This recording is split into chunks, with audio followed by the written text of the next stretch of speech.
Hello and welcome to Shoot the Hostage with me, Dan, and my partner, Sarah. We're a movie podcast who talks about a different film each week based on a theme. We do swear and we do spoil the featured movie, so only ever listen if you've seen the film or you don't care too much about spoilers. If you're a regular listener, you can just skip forward until you hear the intro music because you've heard all of this before. But if you are new to the show and you do enjoy what you hear, there are a couple of things you can do to help support the show. Firstly, make sure that you're subscribed on your podcast player so you get notified when new shows drop on Mondays. You could rate us 5 stars on Spotify, which couldn't be easier. You just hit the star icon below the show's artwork. Or if you have a spare few minutes, we'd love it if you could submit a review wherever you listen. Make sure you come follow us at STH_pod on social media. We are active on Instagram, Threads and TikTok. And lastly, the biggest thing you can do to help is tell a friend about the show. So that's about it. That's enough preamble from me. Over to me and Sarah for this week's episode.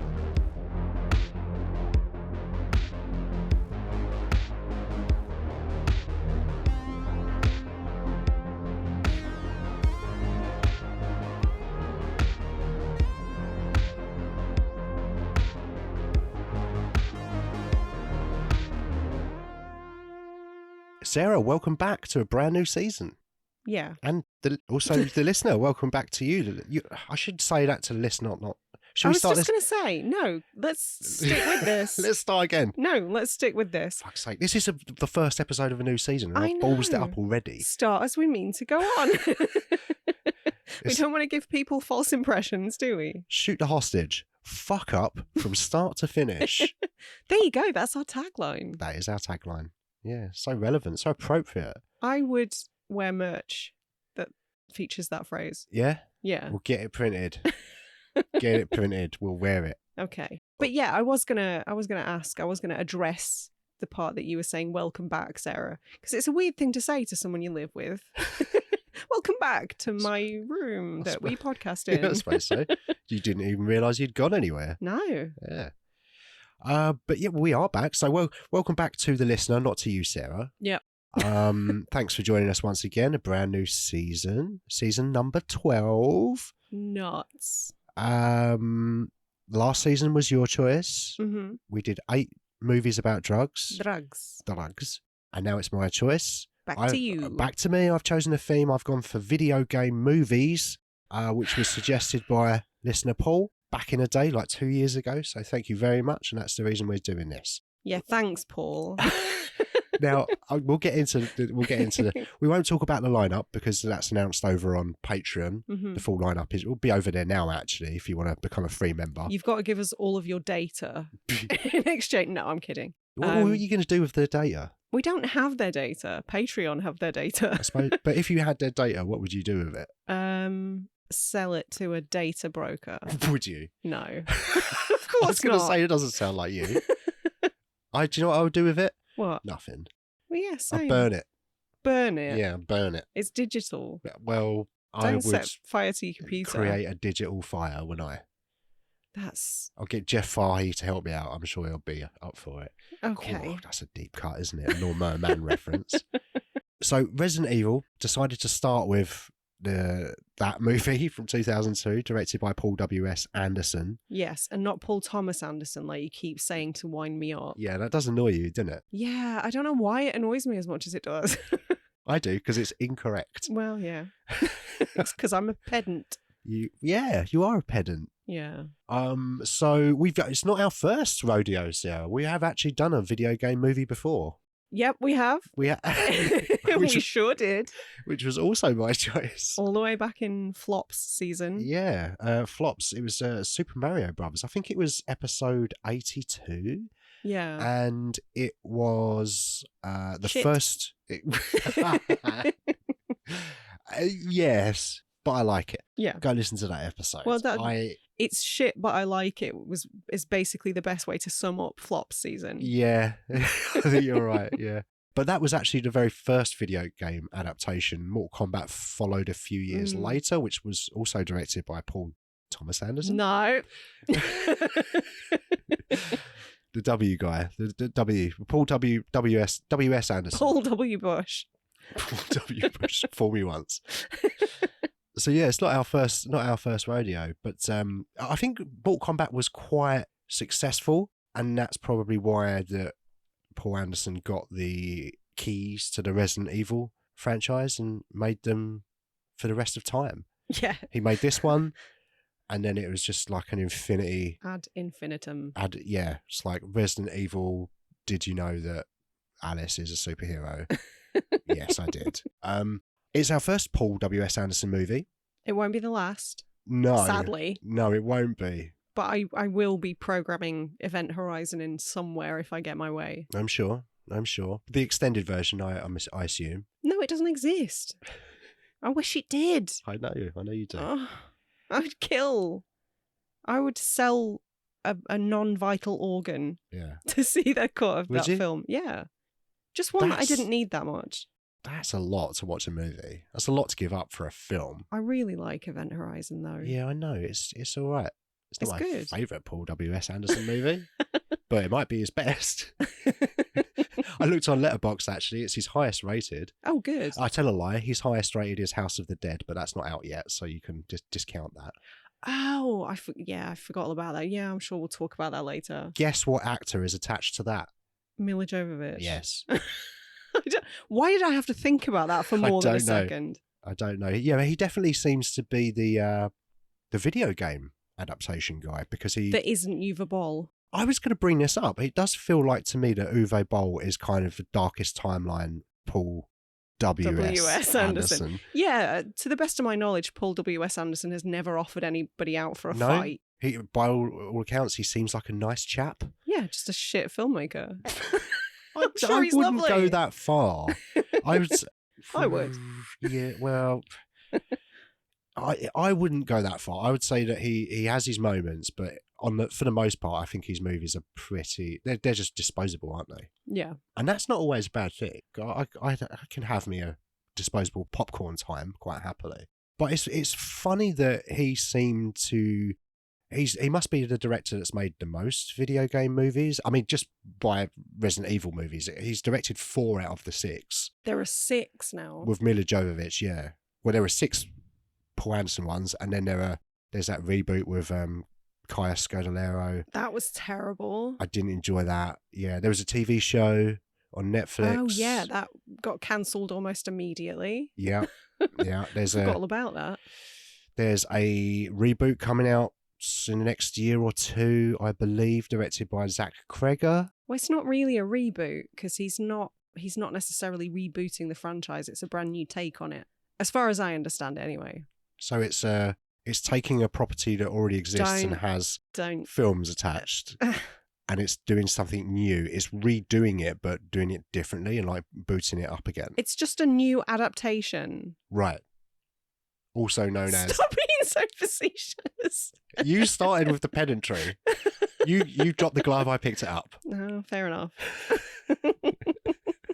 A 5-minute conversation about what reboot means. They've already switched off, Sarah. Why is he the video game guy? I don't know. I guess because all of them have been very successful. I actually don't know a great deal about the man himself. So what was the first Paul Anderson movie you ever saw, do you think?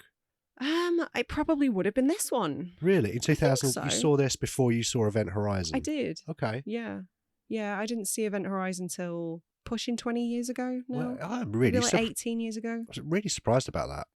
It just wasn't on my radar. Yeah, it just went under your radar a bit, did it? I remember it coming out of the cinema and was very excited. I wanted to watch it, but I wasn't old enough to get in. And my mum went to see it and she came back and I was like asking her everything about it. I was very excited to watch it. And then I watched it when it came out, I think on Sky, like a year later or something, and was a bit disappointed by it. It wasn't. I wanted it to be more. Yeah, but it's decent. I don't. The older I've gotten, the more I've come to appreciate that film, I think. Yeah, but if you put an unhinged Sam Neill in a film, I'm kind of on board immediately. Yeah, unless it's The Omen 3, in which case, no, thank you. Yeah, Sam Neill Unhinged is definitely a flavour that you love. Yeah, and Unhinged Sam Neill in space. Yeah. Give it to me. Yeah. Put that straight into my veins. Inject it into your eyeballs direct. I think the first Paul Anderson movie I saw was probably Shopping. It's one... Oh, maybe... Oh, hang on then. Maybe I saw that first then too. Oh, really? I completely forgot that was him. Yeah. Is that the Jude Law one? Yes. Oh, yeah. I would have seen that first then. Sorry. That's all Forget right. everything I said for the last 4 minutes. Yeah, 94 that came out. I feel like I must have seen that around about 96. Can't remember if Film 4 was a thing then. Probably not, because we still had 4 channels, I think, actually, in 94, 96, didn't we? But yeah. I think I definitely would have seen it on television, and I really liked it. And it became one of those movies that I liked and remembered, but forgotten what it was called. Right. And then the internet became a thing, and then I sort of rediscovered it. But that was the first one I would have seen. And I do like that movie. I do enjoy that. I haven't seen it in so long. I wouldn't be able to comment on the quality of that one. Yeah. So I'll have to take your word. And then I did see Event Horizon when it, roughly when it came out. And then Resident Evil, I probably saw all of his movies in order. Haven't seen them all, actually. I haven't seen. Did you know that he made a movie called Pompeii? I did. Yeah, I've seen it. It was shit. Yeah. Average of 2.3. It's really bad.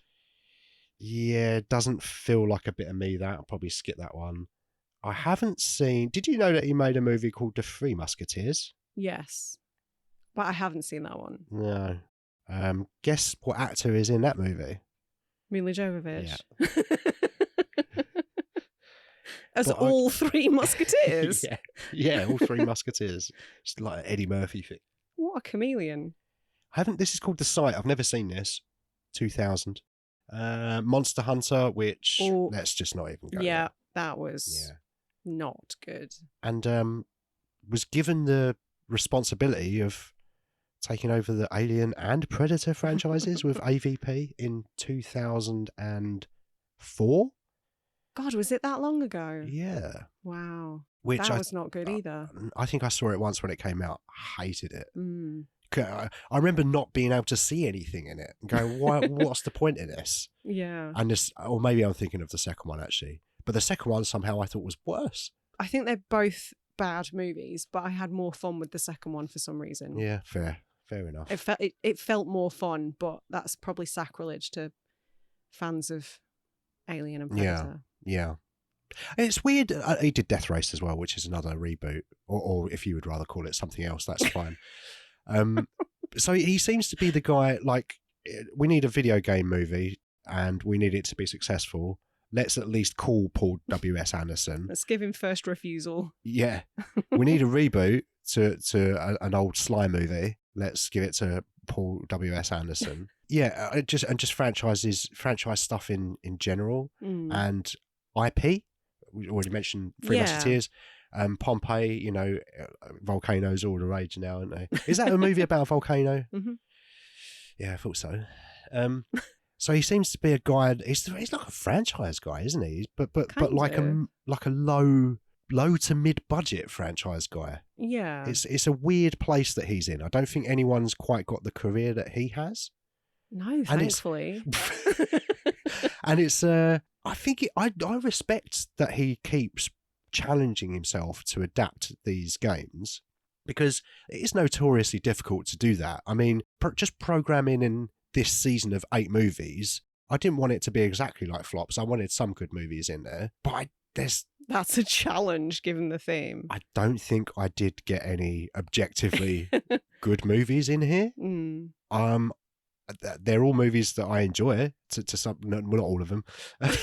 They're all movies that I've seen. I think I can think of one glaring exception to that. Yeah, but it's really hard, and it's not been until the last couple of years that some good adaptations have come out, and they've all been on TV. It's mostly been the television stuff. The Last of Us, Fallout was excellent. Halo, which I quite enjoyed. Yeah, it was okay. I can only imagine though that that TV show is way better than a film would have been. Although Peter Jackson was attached to that for a long time, I think, and off the back of that, District 9, Blomkamp, yeah, that would have been interesting, I think. It would. I don't know. I think I have a bit of an inherent bias for the Halo TV show because I quite liked the casting. I thought season 2 was much weaker than the first season. But I'm such a Halo fangirl that just, you put people in the costumes and you have the sound effects of the guns loading, and I'm like, oh, okay, you've got my attention. Yeah. I do know exactly what you mean. Like, for me, Gran Turismo is probably my equivalent. That's pretty much the only game I play on the Gran PlayStation. Turismo is decent. But Gran Turismo is a decent film, but it's just a bit more for me because they're putting the braking line. He wouldn't have the braking line on, no, because he's a racing driver. But, you know, it's fun to see that. Some people have it on, but it's like having the barriers up when you go bowling.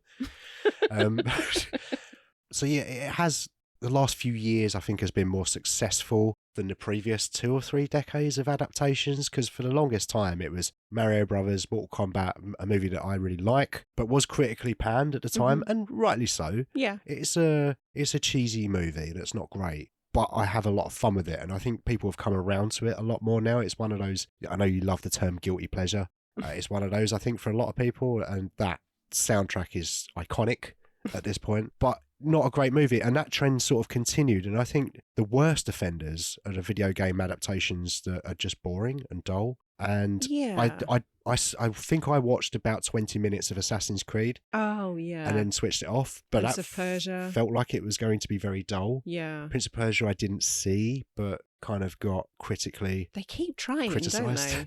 Yeah, they do, but they do, and it's funny that they just kept going with it because on paper you think, well, there's a built-in audience here. It's like half the reason why book adaptations are so popular, because there's already an audience, that a certain percentage that are probably going to go and see this thing no matter what. But also, video game fans are probably some of the most difficult people to please, I think. And I'm not saying that in a. It's not derogatory. It's not derogatory, yeah. But some of them are fuckwits.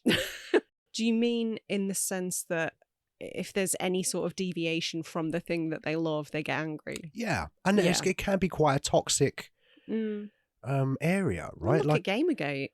That's the thing that I don't know what it is. Well, the whole gaming arena is notorious for misogyny, sexism, homophobia. Right. Okay. It's historically been quite not great. Not great. I think that's kind of what I'm getting at as well. Yeah. And obviously, this is by no means me tarring everybody with the same brush. I wouldn't ever classify myself as a gamer, but I've been a huge fan of video games over the years. I dip in and out. Yeah. You're a light forever. gamer. Yeah.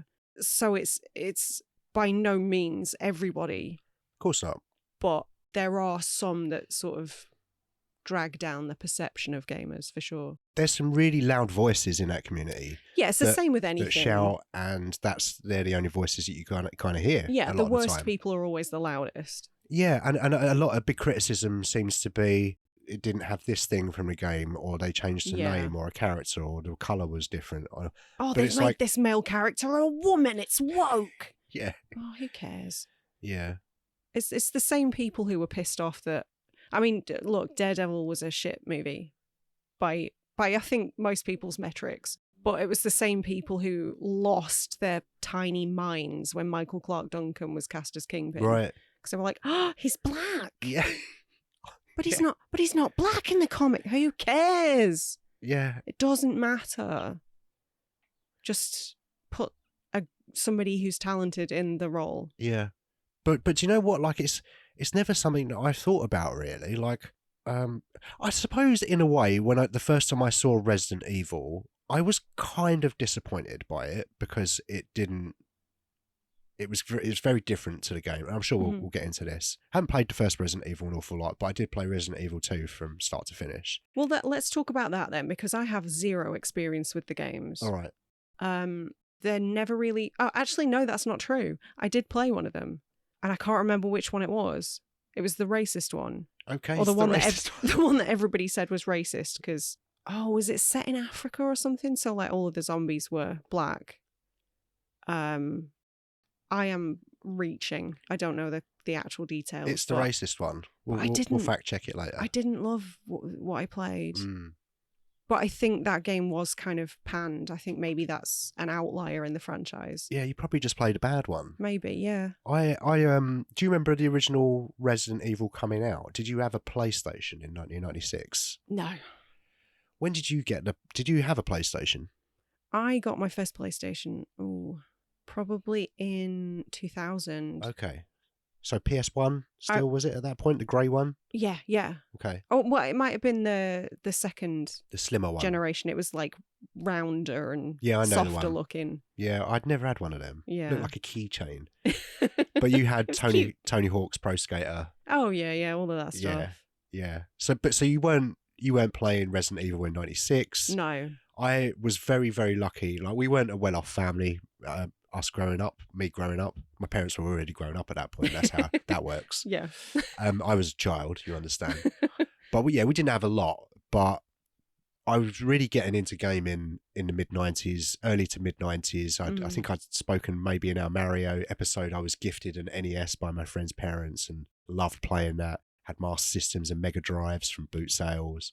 So I was really getting into my game. When I heard about the PlayStation coming out, it's all I could think about. And my parents were very generous and got me a PlayStation, Christmas of 96. And it's one of the greatest moments of my life. Oh. Top 10, like top 5 maybe. Obviously, me and you is number 1, Sarah. Oh, no, it's not. Of course it is. But yeah, so getting that PlayStation was great. And then just booting it up for the first time, the PlayStation sound, which interestingly, it was the 30th anniversary, I think about a year ago. And you could set your PS5 to have the original tone when it, bow, bow, like that. And I had it on. It was great. But I just remember the very first time booting it up, playing Wipeout, playing Doom, loved it. Tomb Raider was a big game for me, huge game. And that was an early one for the PlayStation. I spent all of my time trying to outswim crocodiles, shoot harpoon guns at otters, and trying to find purple crystals. So I just didn't have time to play Resident Evil, Sarah, is my point.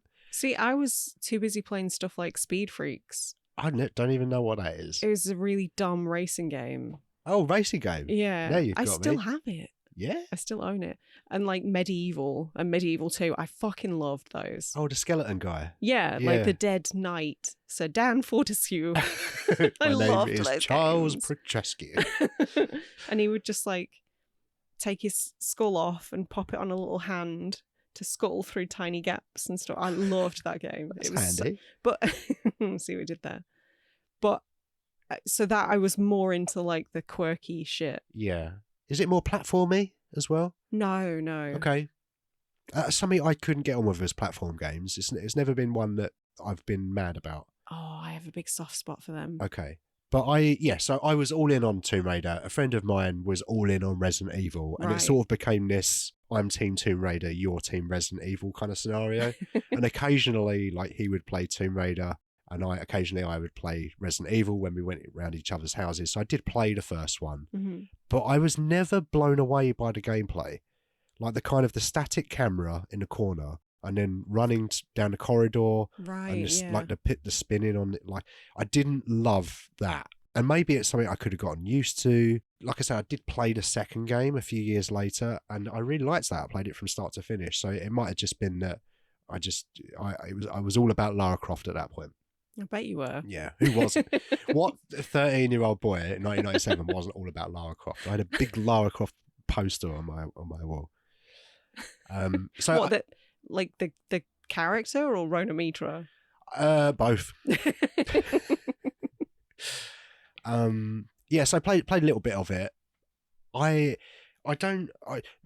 of the reason for choosing most of the movies on this lineup is that either myself or you have got some experience or some knowledge of the games. Okay. I think that's true for most of them, with maybe one or two exceptions. But I'm not massively familiar with the Resident Evil franchise of games. But the film is quite different to the games. It just creates entirely new characters. That's something I was going to ask you, actually, because I don't really know much about that. I know there's a character called Jill Valentine in future Resident Evil movies. I can't remember when she's introduced, but she's from the game, right? Yes. But Alice isn't? No. Right. And don't correct me if I'm wrong. Don't correct you. Mm. Okay. So yeah, Jill Valentine, I think played by Ali Larter in the films. That rings a bell. And yeah, Leon I think is one. Redfield, Chris Redfield. Oh or yeah, Claire Redfield. Maybe yeah, there's two. Claire Redfield, I remember. Claire Redfield, yeah. But I don't think any of those characters are in this movie, are they? I don't believe the so. 2002. No. I think they're all new. I think there Right. are nods to characters. I wonder what informed that decision then. My understanding was that, so when Resident Evil was a huge success in 1996 when it came out, Mm-hmm. Resident Evil 2 I think came out 2 years later in 98, huge by like 2000. By the time the movie came out, I think there were 3 or 4 games at that point. Wow. Massive, huge. Mm. And they'd wanted to make a movie for a while. So they enlisted, I think it was for the game Resident Evil 2, George A. Romero wrote directed a TV commercial which aired only in Japan for that game. Really happy with his work. The company said, would you like to write a treatment for a movie adaptation? Romero had his assistant play the games from start to finish and kind of explain to him, I think, and like film her playing it or him playing it, and so he could see what was going on. He then wrote a treatment, or did 5 or 6 drafts, I believe. Was very violent. I mean, excellent. They in the end they decided not to go with Romero's version because they didn't want it to have an NC-17 rating. They thought it was too violent. To which I say, why would you fucking employ George A. Romero? Yeah, you don't want why would you do that? What a waste of time. I don't know how I feel about that. Sad that that doesn't exist. Well, that's my initial reaction too. But thinking about it, maybe it's for the best, because I don't know, like the films that Romero did towards the end of his life were not the greatest. That's fair, yeah. Survival of the Dead made me very sad, as did Diary. So I don't know, maybe I'm not too sad that he didn't get to bring that to fruition. Well, I think the scripts are available to be read. Oh, I think interesting. when he passed, a lot of his stuff was acquired by a museum. I think I read somewhere. So, I mean, we'd have to go to whatever museum that is in America, Sarah, I assume. And would it be in America?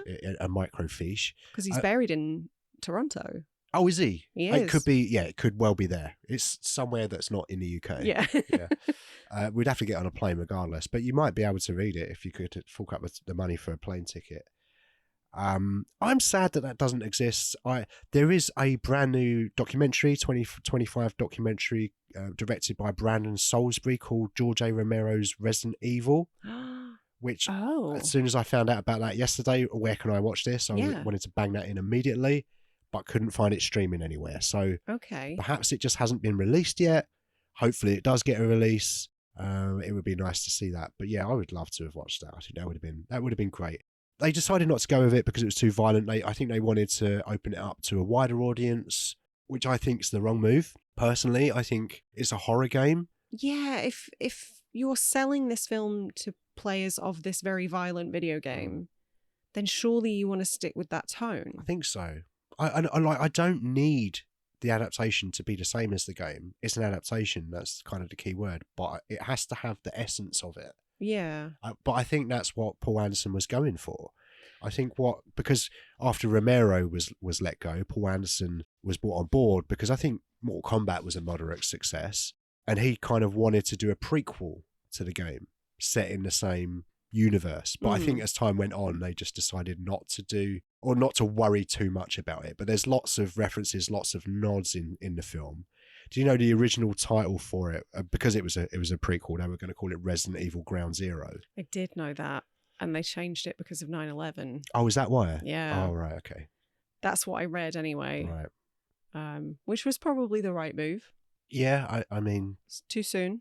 Yeah, a year later would be too soon. Way too soon. Yeah. It sounds a lot like this project changed dramatically over the years then. Yeah, and took quite a while to get going. Yeah. I think probably from about 97. I think 97 is when the production company acquired the rights to make the movie. Right, okay. I think it was a German production company. This was shot in Germany. Yes. So that does stack. Yeah. Yeah. Which makes sense because I did notice there were quite a few actors that were European or English.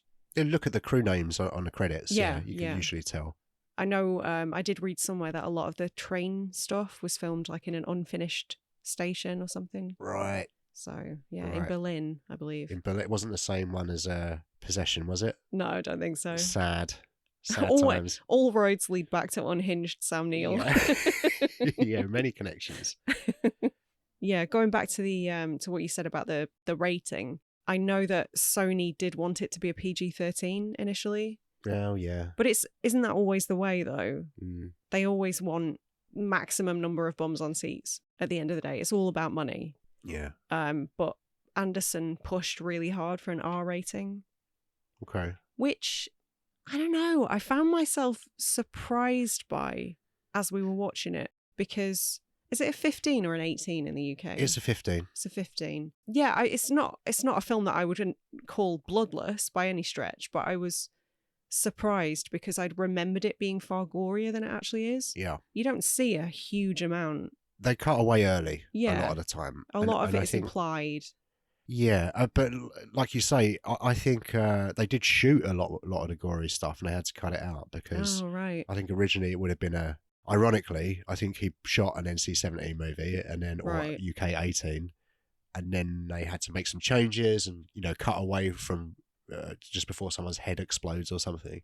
Oh, isn't that always the way? Yeah, there apparently has been a tease in the past from Paul Anderson about releasing a director's extended cut.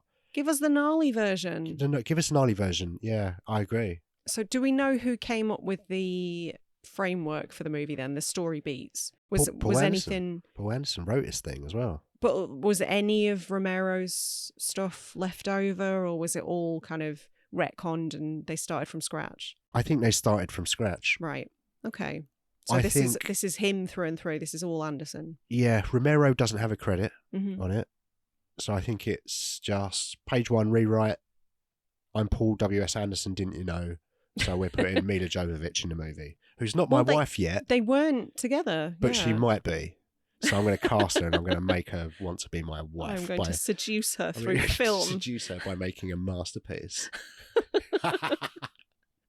Well, it worked. It worked great, didn't it? It worked on her, yeah. Somebody watched The Fifth Element and got very excited by that movie, didn't they?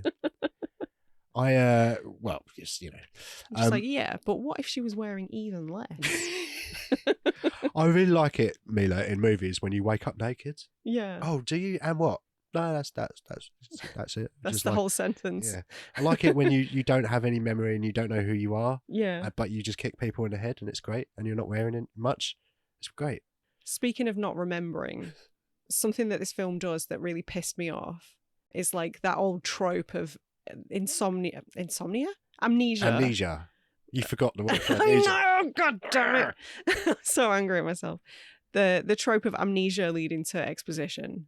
Yeah. It's like, you don't remember, so this character's going to explain it all to you, but really it's for our benefit. Yeah. Or maybe you remember a thing and you see a glass smash. Yeah. And fragments come back to you. Yeah. I don't know. I find that technique to be a bit hokey. Yeah, I agree. I don't love that as a tool. It's a bit obvious. It's a bit it's just a device, like you say, to introduce information to be presented to the viewer. But you don't have to do that. And also, like, I was kind of like, I haven't seen this movie in a while. Yeah, same. Very quickly, within 5 to 10 minutes, I was like, what's going on? I don't care. Yeah, doesn't matter. It doesn't matter. And I was like, why has she got, and also that guy's also got amnesia. It's something the drug might give you amnesia sometimes, and maybe it doesn't. But sometimes things come back to you, sometimes they don't. It might take a while, maybe it'll be sooner, who knows. Maybe you'll have amnesia, maybe you won't. Maybe you'll have it for 5 minutes, maybe you'll have it for 5 years. Yeah. Who can say? It depends what we need to do in the movie, really, doesn't it? But luckily for you, when you come to, the shower curtain that's fallen on top of you will have done so very strategically. Yeah. Yeah, just so we can't see the vital bits. Mm-hmm. Not until the end of the movie, anyway. Do we see vital bits at the end of the movie? We see pubic hair at the very least. Do we? You missed that? I did. We should watch it again. I've got it on Blu-ray now. It's not going to wear out, is it? I did not really. I didn't You know don't that. even have to rewind it like a VHS. Just skip back a chapter. There's no lines in it when you pause it anymore.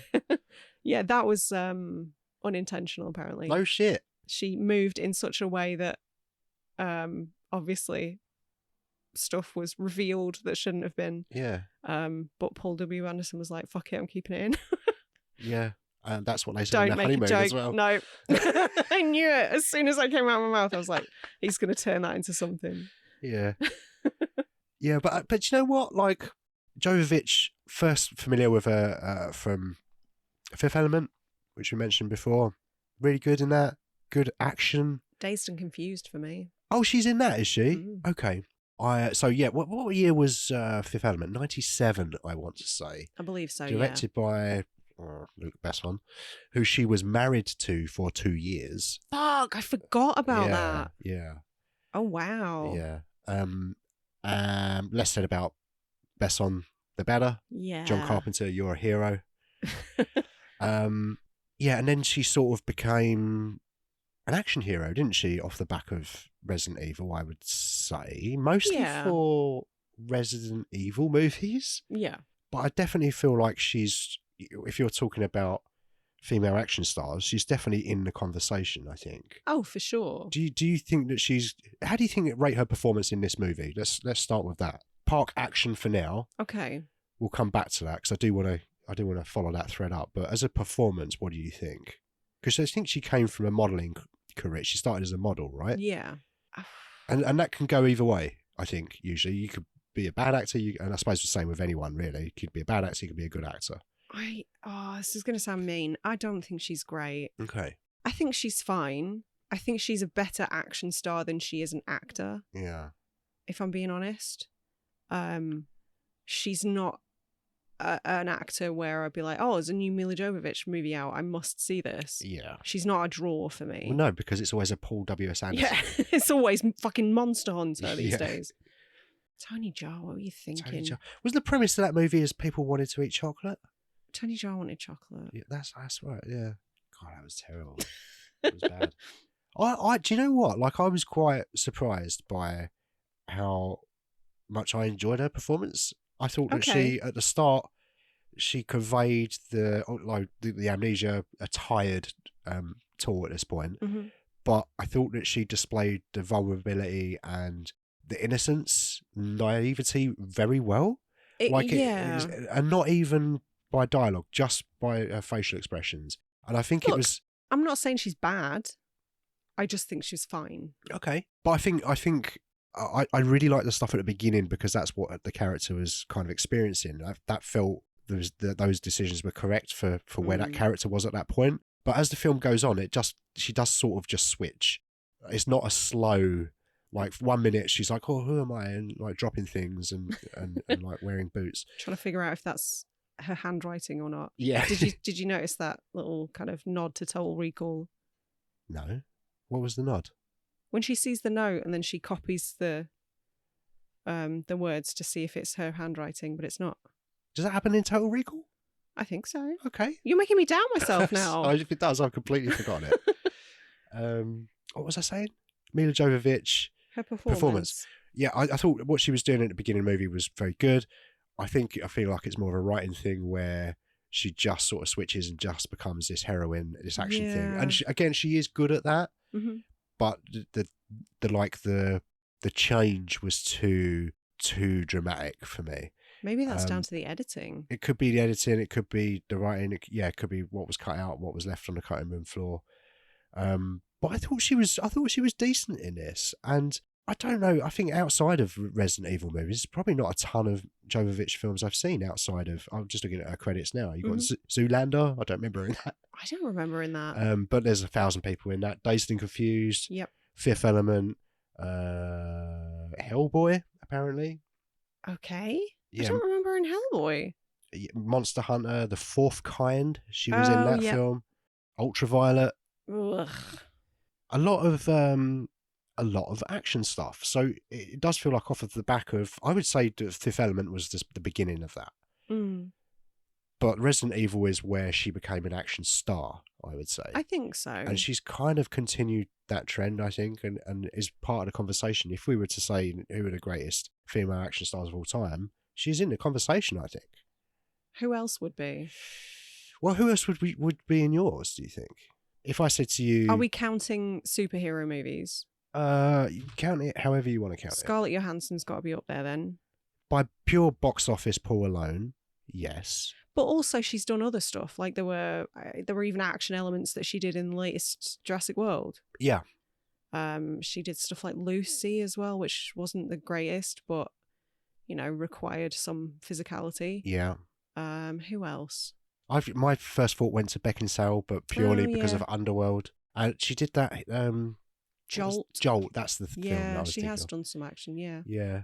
Yeah. I wouldn't necessarily think of her, but I think you're probably right. I would say Michelle Rodriguez, who's in this movie, is in that conversation as well. Fast and Furious. Of course. Resident Evil. She's in a few Resident Evil movies, I think. They brought her back as clones or something, I read. Everything happens in these movies. It's like a soap opera. I'll be honest, I've only seen the first 3. Oh, good for you. Yeah. Yeah, Michelle Rodriguez, so like Fast and Furious. I think she did. She's done a few other like more. She did a low-key. boxing movie really early on. Did she? I think that might have been the first thing I saw her in. Okay, Gina Carano. Ugh. She was in Haywire. Yeah. Well, She was in Mandalorian. Yeah. Was she a wrestler or a fighter? I think maybe women's MMA or something. Right. I'm not sure. Don't quote me on that. It's the same kind of thing as Ronda Rousey, whatever she does. Yeah. I think it might be mixed martial arts. I'm not sure though. Okay. But yeah, I guess she counts. Zoe Bell, would you count Zoe Bell? That's an interesting question because she has done stuff as an actor, but she's done shitloads as a stunt performer as well. So stunt performer prolific. Oh, Uma Thurman. Uma Thurman, Kill Bill? Because Zoe Bell was the stunt performer for Uma Thurman in the Kill Bill movies. Michelle Yeoh, Crouching Tiger, Hidden Dragon. Was she in Shang-Chi as well? I don't remember. She's done a bunch of stuff. She's great at that. You got your classics, you got your Sigornis, you got your Linda Hamilton. Linda Hamilton. Who, yeah. I mean, I guess mostly for, or maybe only for Terminator and Terminator 2, because the other action movie she did was called Dante's Peak. Charlize Theron. Charlize Theron is, I would say that's probably the best one. What I mean by that is the best example of someone that has done. She's probably lots of different action movies. Yeah, but she's also she's a proper actor. Not to disregard any of the other people we mentioned.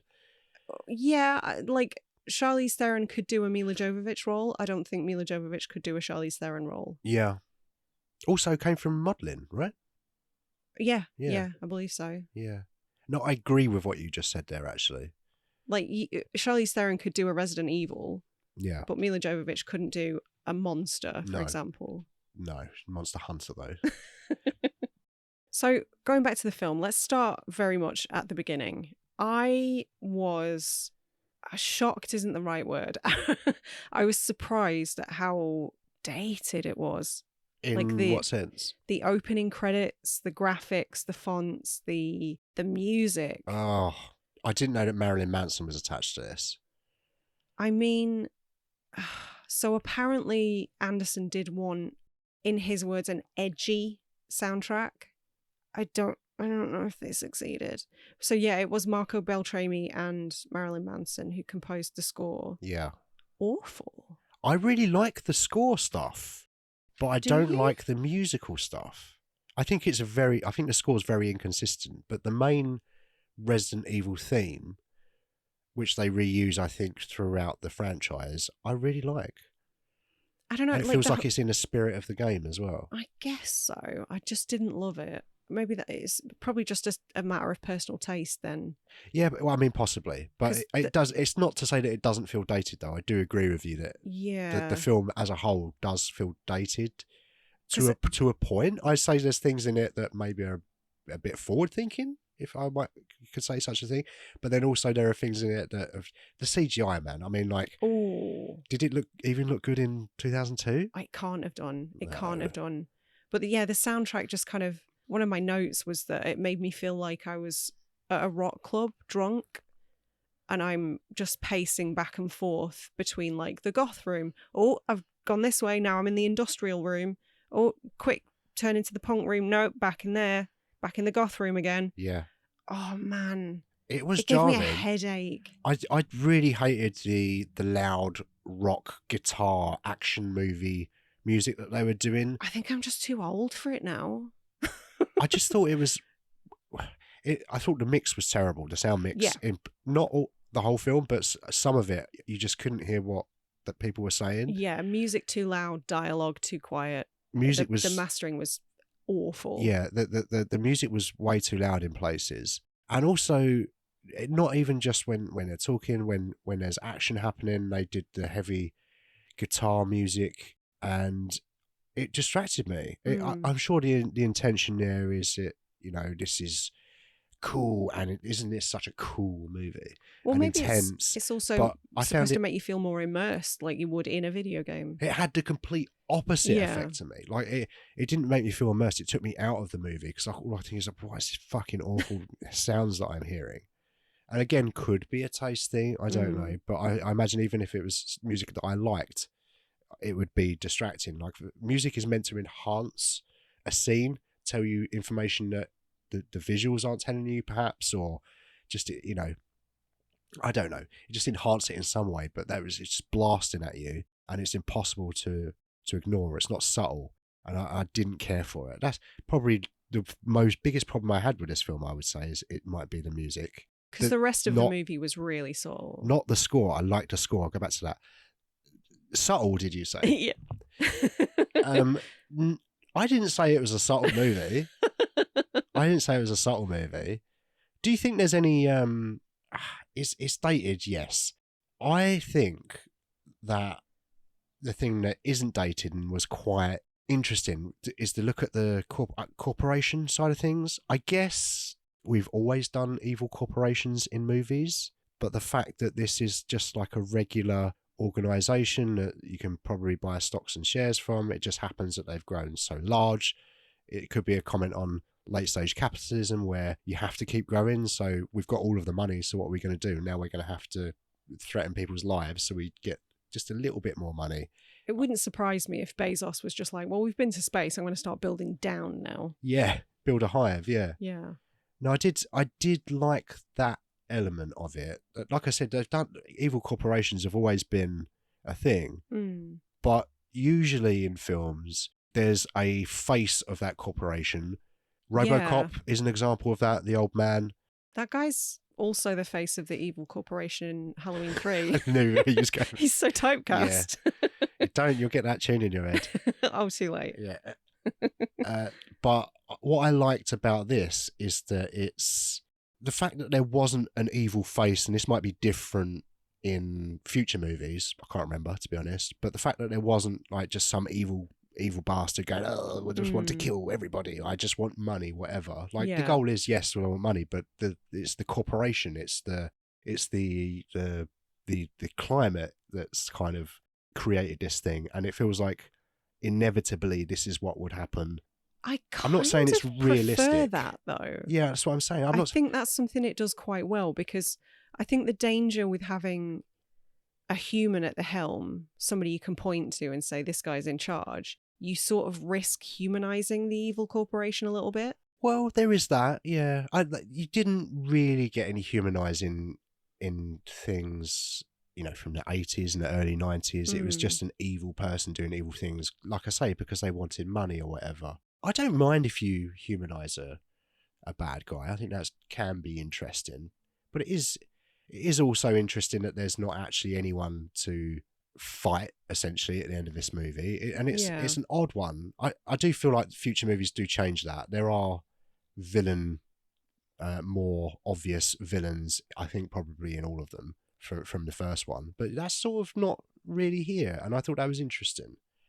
I guess the closest is the AI, the Red Queen. I think that she's a good character. I hate that kid. I mean, she's a kid. I don't care. I hate her. Okay. Do you know what? A childlike AI would not work on me. It would not be able to manipulate me. No. Because every time she spoke, I was just like, oh, shut up. And it was... Now, this is cruel of me to say because, yes, she is a kid. But I know, or I assume that the robotic nature of the speech was because it's an AI and not a child. But every time she spoke, it just felt like there was some 6-year-old in a room reading lines. Yeah. Well, because there was. No, I know. But do you know what I mean? Like, for the first time, there was just... I don't know. I didn't like it. Yeah. No, that's a fair criticism, I think. I don't think that she's a villain. I think she's a good character. I think she's a good guy. Do you? I think But she's programmed by bad guys. But she's not, though, is she? Because she's the consciousness of the little girl, the doctor, whatever, who created the T-virus. Well, he just modelled it after his daughter, though, right? Okay, well, it's a reboot, if you like, of his daughter. But I thought that she was a good character. Like, she wants to save the world. What? How can you get more good than that? I mean, sure, she wants to murder some people. But you can't make a Tomlet without breaking some Gregs. She's an immediate threat to our protagonists. Yeah. Some of them. Yeah, and it's inconsistent as well, because it's like she mentions, I think, at the end of the first act that there is a cure for the T-virus. There's an antidote, yeah. And then at the end of the second act, Jovovich goes, wait, you're telling me there's a cure? And you're like... She fucking told you! Yeah, I did tell you before, you should listen. But I just quite liked that character. I thought it was an interesting take.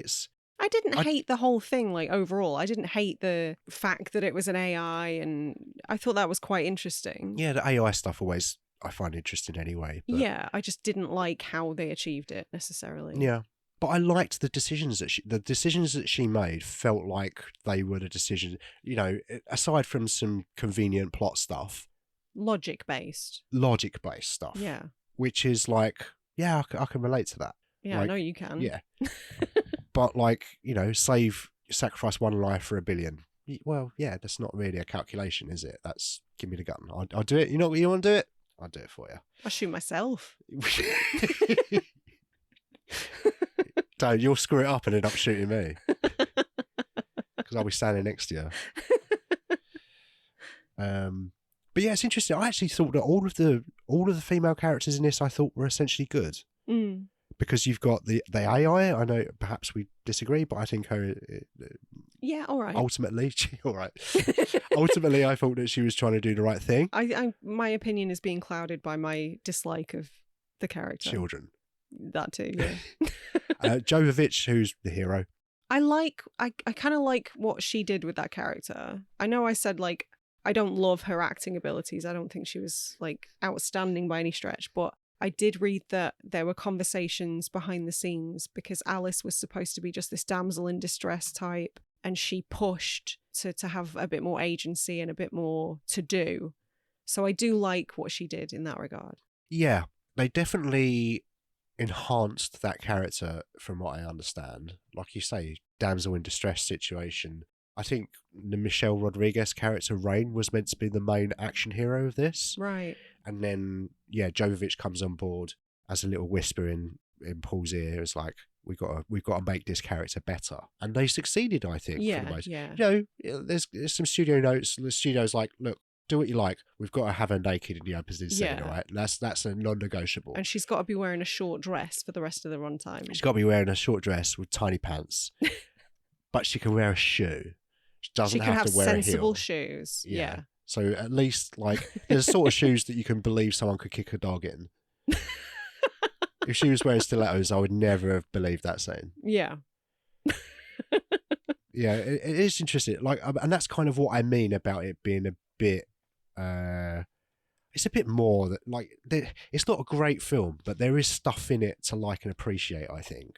I can see how it spawned multiple movies which are apparently not great. but like there is stuff to like about it. There is stuff that's I'm not going to disagree with you different. there. I really enjoyed this when it first came out. Oh, did you? Watched it a lot, did you? I did. Yeah. Genuinely. And then I watched the second one and I really enjoyed that. And then I watched Yeah. the third one and went, oh no. Yeah. And I jumped ship at that point. So I hadn't watched any of them for a good 15 years. Wow. It turns out I don't love it anymore. That's fair. But once upon a time, I really liked it. I owned it. Yeah. I watched it a fair few times. So I do agree. Yeah, there is definitely stuff to like here. Absolutely. But I don't know if it's because I'm older now. I don't know if it's because we watched it with the podcast in mind. But a lot of the holes really started to bother me. Yeah.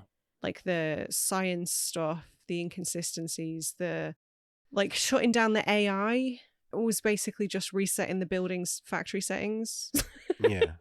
It's like, oh, all the doors are open now. I don't know if that's how it would work. And there was also, a lot of conveniences in this. Yeah, and also destroying the AI meant destroying a computer monitor. That's not how that works. Yeah. Yeah, that would work. Yeah. So some of that stuff really started to piss me off, but I don't know how fair of a criticism that is for the type of film it is. Well, it's your opinion. We're here to talk about our own opinions. All right, then it's shit. Right, well, you heard it here first. We're the first people to say it's shit, Sarah. I can't believe I'm defending Resident Evil. I don't even like it very much.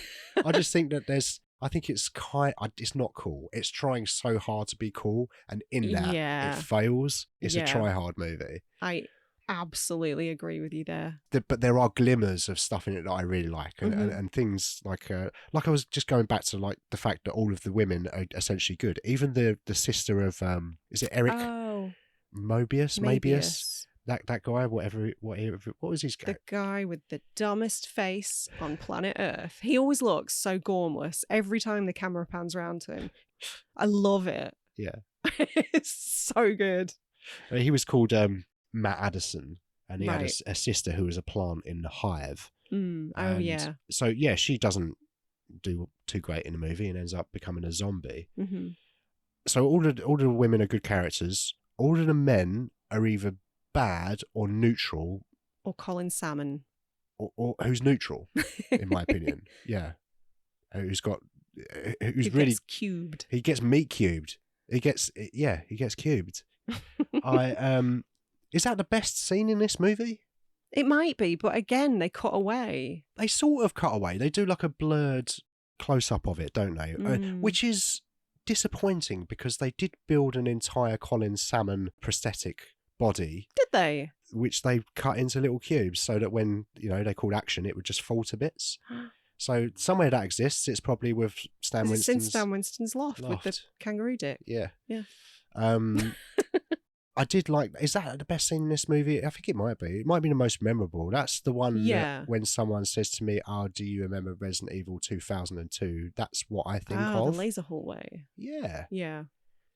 And I do quite... something that I do like is...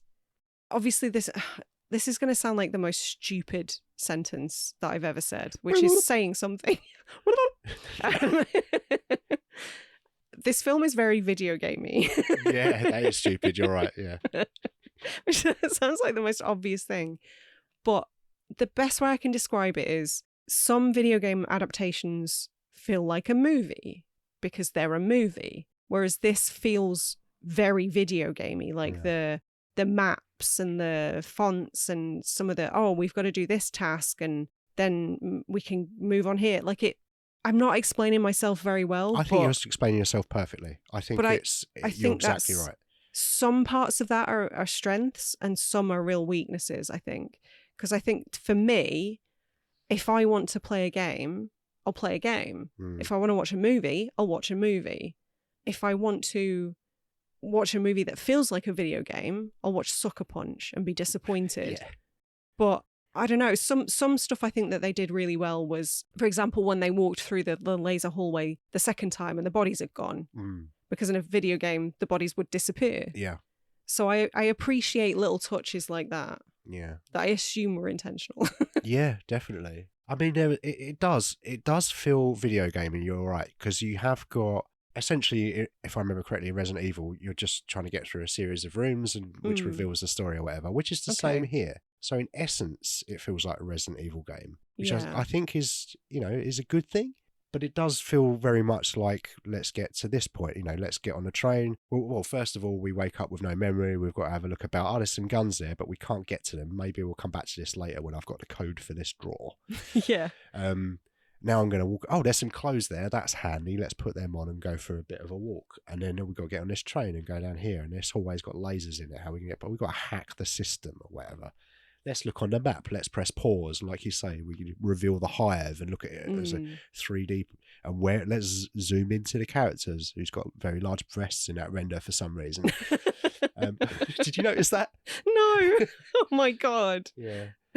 So it does feel very video gamey. You are 100% right. And I didn't dislike that about this. I just noticed it. But I kind of feel like a lot of modern movies are doing that now anyway. Maybe intentionally or not, I don't know. But certainly in the blockbusters, you've always got to get a thing which is going to allow you to do another thing. You go to this place and meet this person who's going to give you information to do this next thing that you need to do. That's all these movies are now. And I wonder if that's as a result of video games or maybe what came first, the chicken or the egg. It's an interesting thing to ponder for sure. I don't have an answer, sadly. No? Well, we'll just sit here and wait until you do. You'll be waiting a while. You played the racist Resident Evil game, you said. Briefly. Do you remember much about the gameplay and not really. Sort of thing? I didn't love it. Yeah. I do remember that I gave up on it very quickly because I just didn't get on with the mechanics of it. No, I think that I had a similar experience with the first one, but I think I did get into it with 2, like I say. There were a lot of nods to the game in this film. There were, yeah. Okay. There was overhead shots of characters and kind of mock CCTV kind of angles in certain situations. There was some subtle set decorating going on. I think there was a statue in the mansion, which I think was in the first game. Certain non-negotiables, you've got to put dogs in there. Got to put zombie dogs in there, which they covered in makeup. They had real dogs. Okay, yeah, I assumed it was real dogs because all of the CGI looked terrible and the dogs looked okay. Yeah. So... Oh, they're real dogs. Yeah. I could tell because they look real dogs. Yeah. Yeah, they had makeup all over them, but they kept licking it all off. So they had to reapply digitally. Oh, they're good boys. Yeah. Such good boys. Apparently the trainer was very insistent that the dogs will not come to any harm. Oh, and yeah, won't feel damn right. any pain. Yeah, obviously, like it's kind of a basic thing. Yeah, or should be. It should be.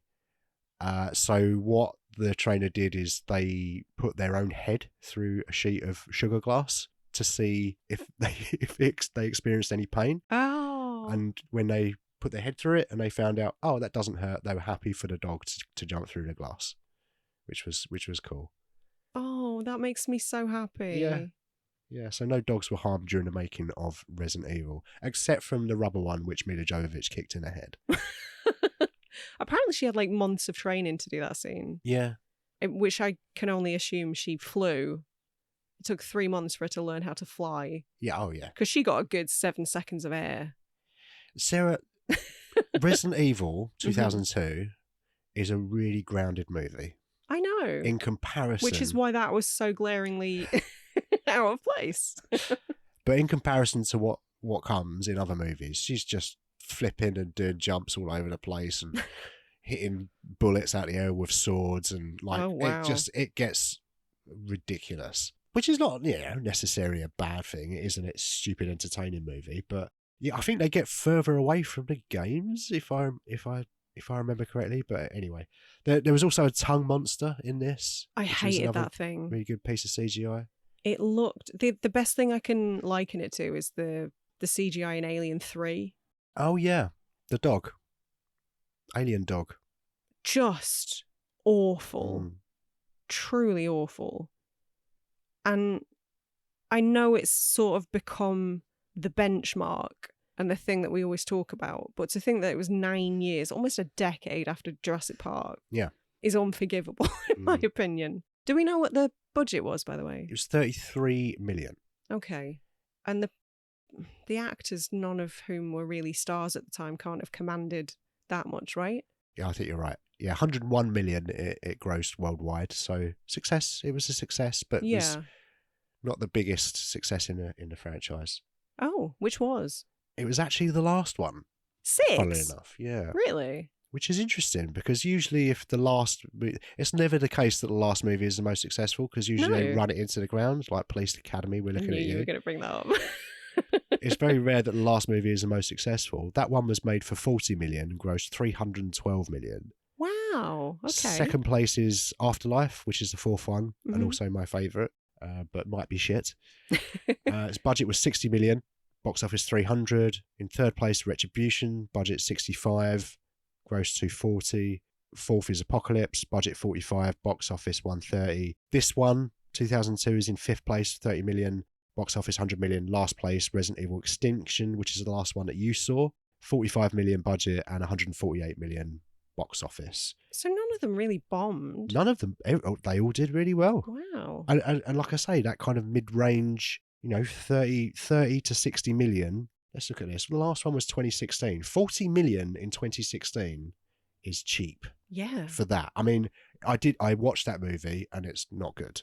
Right. Okay. And I think it looks like shit. Okay.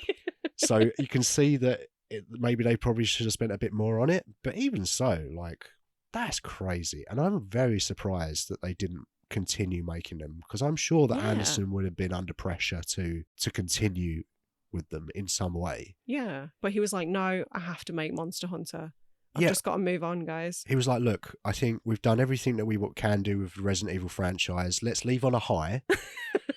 We've given everyone all of the good stuff. There's no way we can possibly improve. Yeah. I need to go and work with Ron Perlman now. Yeah. You didn't like Welcome to Raccoon City. No. Do you think that it's better than this movie? No. No, I don't think it is. You don't? That's interesting. I think I probably would still rather watch this one. Yeah. But I don't know if there's like an element of nostalgia there. Do you think so? Do you think there might be a bit of nostalgia there because you used to like this? I think so, yeah. I definitely still have a modicum of affection for it. Did you remember much about it going Yeah. into it this time? Mm-hmm. Okay. Yeah, almost everything, yeah. Yeah. But it just hit differently. Mm-hmm. Yeah, it's interesting. I've definitely become more critical as I've gotten older. Yeah, of course. But I think we've talked about it before. I think that's just the case when you consume as much media as we do, your catalogue for comparison becomes huge. So yeah, the more films I see, the more good films I see. So the less than good ones look worse by comparison, I guess. Yeah. But I still think it's fun. I do still think it's a fun time, but I do not think it's a good movie. Yeah, that's fair. Did you hear much about the marketing of the film? I didn't know. From 2002. No. So apparently in late 2001, Sony launched a competition for someone to create a poster for the Okay. film. The poster So they would didn't want be to pay anybody. Yeah, that's right. Yeah. The poster would be used. They'd get paid an undisclosed amount of money, and they would get a free screening of the movie. Okay. And somebody won it. Yeah, in February 2002, a winner was announced, and they won some money. Oh, good for whoever that was then. Yeah. Something I did want to bring up, which is a really curious connection to our last show from drugs season. Shall I guess what you're going to say, or shall I let yeah, you say go it? for it. Alice in Wonderland. Yeah. You knew I was going to bring that up, right? I did, yeah. So there are some massive, obvious parallels. I think the parallels were a little bit more subtle in Fear and Loathing in Las Vegas. Yeah. And there were fewer of them. Fear and Loathing, the subtle movie. It's full of nuance, Dan. And also Tobey Maguire. No, I think the parallels between Alice in Wonderland and Resident Evil are pretty obvious, right? I mean, we have a protagonist called Alice. She is called Alice. Straight out of the gate. Did you see that giant rabbit? Is there a rabbit in Alice in Wonderland, or am I thinking of something? The white rabbit. Right. Is there a talking teapot? No. Okay. I don't remember a talking teapot, certainly. Yeah, there's a bunch of stuff. So we've got obviously the main character being Alice. As you've said, they were like testing the T-virus on white rabbits, I think, at the start. Oh, okay. Yep. So there actually was rabbits in it, you're right. Yep. The Red Queen. Is that a character in Alice in a Wonderland? direct reference. particularly in that the Queen in Alice in Wonderland was famous for the phrase "off with their heads," and the Red Queen in this wants somebody's head. Does she? Yeah. Whose head does she want? Rain, isn't it? Does she? Well, she wants them to kill her, Yeah. but she also wants somebody's head for reasons. Right. Okay. But yeah, and there's a point at which they go through a mirrored door, which is literally sort of, you could interpret as literally going through the looking glass, like Alice did. So yeah, there's a bunch of stuff. I was quite surprised that I don't think I'd necessarily picked up on that before, or I hadn't paid much attention to it anyway. I've never thought about it before. But you're not exactly attached to Alice in Wonderland like I am. No, I read it. Yeah. I've seen the Tim Burton movie and it was not good. Oh, no, Yeah. toilet.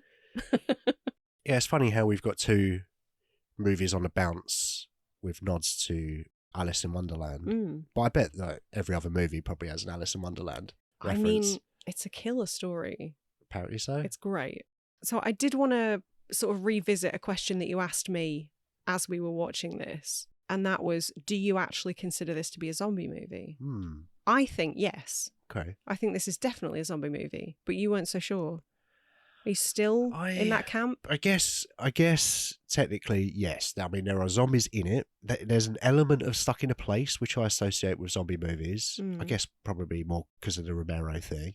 I don't think the zombies are. They just look like people in this. Do you know what I mean? I don't love the zombie makeup. No. I'll be honest. So they feel less zombie to me and more just reanimated corpse. That's what a zombie is. No, you know what I mean. They don't, like, visually they don't quite look zombie to me. And there's way more zombie stuff in it than I remember. Okay. I remember being quite a big fan of zombie films. Teenager, loved Dawn of the Dead, greatest movie ever made. So I was quite, I suppose probably another reason why I was excited to watch this at the time and was sort of somewhat disappointed. But there was more zombie stuff in it than I remembered there being. Yeah. It's okay. Like, I mean, that's the biggest threat, right? Yeah. I mean, and you got the obviously the lizard monster and stuff at the end of the movie and the dogs, which I like less. Yeah. But I just wish that a bit more maybe had gone on into the effects, the makeup for the zombies, maybe. Like when Addison sees his sister, she just looks like his sister. That's true, yeah. She just looks a bit tired. Yeah, she just looks like she's only had 2 hours sleep that night or whatever. Yeah. But is it a zombie movie? I guess technically it is, yeah. I didn't ever really look at it that way. That's where we differ, you and I. But where does it stack up? I mean, zombie movies are like shark movies, aren't they? Like there are so few excellent one ones, or two yeah. that are masterpieces. Yeah. And then you've got the rest of them. You got like a few sort of 3-star, yeah, that's all right. But most of them are probably not great. Yeah. But where does this, if you do consider this a zombie movie, where do you think, is it sort of in the middle or is it in the lower end of zombie films? It's not at the lower end, but it's below the middle. It's below the midway part. Yeah. For me. Yeah. What about you? It's probably the same. Probably the same. There's some like zombie movies that are just completely untouchable. There's a lot that are not great, but I enjoy because they just sort of nail the tone or the tension. And then you've got things like World War Z, which claim they're a zombie film. I was so excited for that to come out because I'd read the book and I was like, how the hell are they going to manage this? How the hell are they going to pull this off? And then it turned out it was nothing to do with the book. Yeah. The way that they pulled it off is they didn't. Yeah. They just went, no. Yeah. But I was quite excited for that project coming out, actually, because I haven't read the book, but I'd heard about the premise of it and thought, that's really interesting. Can't wait to see this. It's just Brad Pitt cycling on a children's bicycle, drinking Pepsi or whatever. Yeah, that's a funny one. But yeah, I suppose Resident Evil is a zombie movie, and probably out of the 6 has the most. I imagine they just get more about the monsters and stuff in the other ones. I was hoping to watch a few more of them, to be honest, before we recorded, but one's enough, I guess. I do remember the Nemesis from the second one. Yeah, the second one, Resident Evil Nemesis. Is that actually what it's called? Yeah. Oh. Yeah. I think Resident Evil, Nemesis, Extinction. Yeah. Afterlife, Hmm. Retribution, the final chapter. That's what they're called. Right. Yeah. How do I know that? I don't know. But now we own the first 4. Oh, good. Yeah. So we at least get to watch up to the first 4, and I hope that 4 is still my favourite. Although I was watching clips from it earlier on YouTube, and it did not look good. Oh no. So I'm like, I don't know if my memory of it might be more enjoyable than actually going through with it and watching it again. I don't know. Oh dear. But do you know what? I would probably watch this again. Yeah. Resident Evil. It's definitely. I can't figure out what to watch tonight. It's Saturday. I've had a couple of whiskeys. Fuck it. Let's put Resident Evil on and take the piss out of it a bit. Yeah. And do you know what? There is stuff to like in this. I think we're kind of on the same page. It's not all bad. Yeah. This is objectively, this is probably the best one. I don't know. I know that this one was critically panned, but from what I understand is that they just kind of got worse. Oh, Critics okay. hated him more and more, I think. I know Roger Ebert was like, yeah, those first 2 movies are like the worst movies ever made. Oh, he must have said that so many times about different movies over the years. Yeah, but they're horrors, so of course they are. Well, are they? They're not really. Are they horror? Yeah. Horror, action, Yeah. sci-fi. Is this the best horror adaptation of a video game, or is that Silent Hill? I'm not a big fan of Silent Hill. No, I know you're not. I liked that. That surprised me because I thought that was quite decent. It really missed the mark for me. But then I didn't really play the Silent Hill games either, so again, no real attachment. Maybe we should not go into too much detail about Silent Hill because it might be on the lineup. It's not. Okay. But it could have been.